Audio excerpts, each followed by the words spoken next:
ಪ್ರಾಸಿಕ್ಯೂಷನ್ಗೆ ನೇಮಕ ಮಾಡಿರ್ತಕ್ಕಂಥದ್ದನ್ನು ಇವತ್ತು ನಾವು ಖಂಡಿಸಿ ಹೋರಾಟವನ್ನು ಮಾಡ್ತಾ ಇದ್ದೇವೆ. ಈ ರಾಜ್ಯದ ಒಬ್ಬ ಜನಪ್ರಿಯ ಮುಖ್ಯಮಂತ್ರಿಗಳಾಗಿರ್ತಕ್ಕಂಥ ಸಿದ್ದರಾಮಯ್ಯನವರು 2ನೇ ಬಾರಿ ಅಧಿಕಾರಕ್ಕೆ ಬಂದಿದ್ದಾರೆ.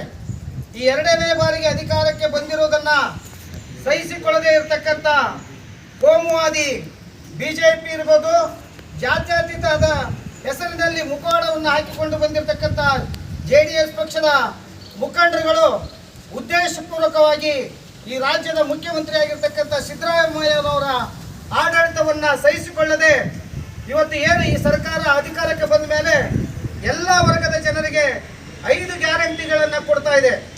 ಈ ಗ್ಯಾರಂಟಿಯನ್ನು ಕೊಡುವುದು ಈ ಮೇಲ್ವರ್ಗದ ಜನರಿಗೆ ಸಂಪೂರ್ಣವಾಗಿ ವಿಶ್ವಾಸಕ್ಕೆ ಇದಿಲ್ಲ.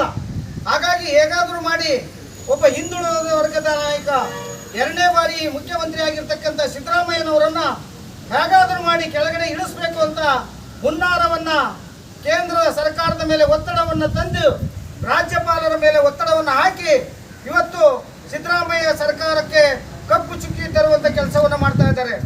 ಅವರ ರಾಜಕೀಯ 40 ವರ್ಷದ ರಾಜಕೀಯ ಇತಿಹಾಸದಲ್ಲಿ ಒಂದು ದಿನವೂ ಸಹಿತ ಸಿದ್ದರಾಮಯ್ಯನವರ ಮೇಲೆ ಕಪ್ಪು ಚುಕ್ಕಿಯನ್ನು ತಂದಿಲ್ಲ. ಈ ರಾಜ್ಯದ ಶೋಷಿತ ಸಮುದಾಯವರ ಪರವಾಗಿ ಮುಖ್ಯಮಂತ್ರಿ ಸಿದ್ದರಾಮಯ್ಯನವರು ಇವತ್ತು ಕೆಲಸವನ್ನು ಮಾಡ್ತಿದ್ದಾರೆ. ಹಾಗಾಗಿ ಅವರ ಏಳಿಗೆಯನ್ನು ಸಹಿಸಿಕೊಳ್ಳದೆ ಇವತ್ತು ಅವರ ಮೇಲೆ ಒತ್ತಡವನ್ನು ತಂದು ಪ್ರಾಸಿಕ್ಯೂಷನ್ಗೆ ನೇಮಕ ಮಾಡಿದ್ದಾರೆ. ಹಾಗಾಗಿ ಇದನ್ನು ನಾವೆಲ್ಲರೂ ಸಹಿತ ಖಂಡಿಸಬೇಕಾಗಿದೆ. ಆದರೆ ನಾನು ರಾಜ್ಯಪಾಲರಿಗೆ ಒಂದು ಮನವಿಯನ್ನು ಮಾಡ್ತಾ ಇದ್ದೇನೆ. ರಾಜ್ಯಪಾಲರೇ, ಸಿದ್ದರಾಮಯ್ಯನವರ ಪೂರ್ವದಲ್ಲಿ ಈ ರಾಜ್ಯದ ಮಾಜಿ ಮುಖ್ಯಮಂತ್ರಿಗಳಾಗಿರ್ತಕ್ಕಂಥ ಕುಮಾರಸ್ವಾಮಿಯವರ ಮೇಲೆ ಏನು ಇವತ್ತು ನಮ್ಮ ಲೋಕಾಯುಕ್ತ ಅಧಿಕಾರಿಗಳು ತನಿಖೆಗೆ ಹಾಕಿದ್ರು, ಅವರಿಗೆ ಮೇಲೆ ಯಾವುದೇ ರೀತಿಯಾದಂಥ ತನಿಖೆ ಆಗಲಿಲ್ಲ. ಈ ರಾಜ್ಯದ ಮಾಜಿ ಮಂತ್ರಿಗಳಾಗಿರ್ತಕ್ಕಂಥ ಶಶಿಕಲಾ ಜೊಲ್ಲೆ ಇರ್ಬೋದು, ಜನಾರ್ದನ್ ರೆಡ್ಡಿ ಇರ್ಬೋದು, ಹಾಗೆ ಮತ್ತೊಬ್ಬರು ಅನೇಕ ಮಂತ್ರಿಗಳ ಮೇಲೆ ಇವತ್ತು ರಾಜ್ಯಪಾಲರಿಗೆ ಇವತ್ತು ತನಿಖೆಗೆ ಅನೇಕ ವಿಧಗಳನ್ನು ಹೇಳಿದ್ದಾರೆ. ಅವ್ರ ಬಗ್ಗೆ ಯಾವುದೇ ಕಿಂಚಿತ್ತು ಕಾಳಜಿಯನ್ನು ರಾಜ್ಯಪಾಲರು ವಹಿಸ್ತಾ ಇಲ್ಲ.